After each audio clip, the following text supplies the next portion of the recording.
जैसे ही उसने दरवाजा खोला, एक ठंडी हवा का झोंका उसके चेहरे से टकराया। अंदर बिल्कुल अंधेरा था। उसने अपना लैंटर्न जलाया और धीरे धीरे कमरे टटोलने लगी। अचानक उसकी नजर फर्श पर पड़ी एक टूटी हुई पुरानी लैंटर्न पर गई, जैसे किसी ने पिछली रात ही उसका इस्तेमाल किया हो।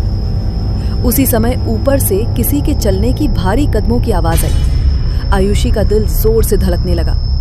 वो हिम्मत करके सीढ़ियों पर चढ़ने लगी।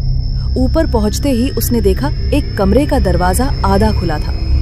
भीतर से धीमी फुसफुसाहट आ रही थी। उसने दरवाजा धक्का देकर खोला और जैसे ही लैंटर्न की रोशनी अंदर गई, उसकी चीख निकल गई। कमरे के बीचों बीच वही आदमी पड़ा था जो पिछली रात बारिश से बचने के लिए हवेली में आया था। उसका चेहरा पीला और निर्जीव था, जैसे किसी ने उसकी सारी जान चूस ली हो।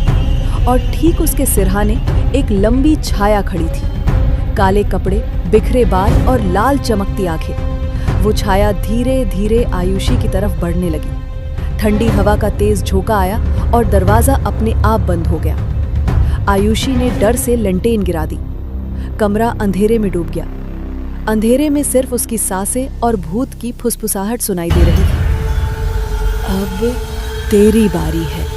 अंत गांव वालों ने अगले दिन हवेली के दरवाजे के बाहर आयुषी की टूटी हुई लैंटर्न पाई। उसकी लौ बुझ चुकी थी, पर हवेली की टूटी खिड़कियों से रात में अब भी लाल आंखों जैसी चमक दिखाई देती थी।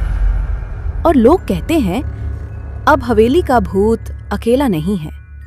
उसके साथ आयुषी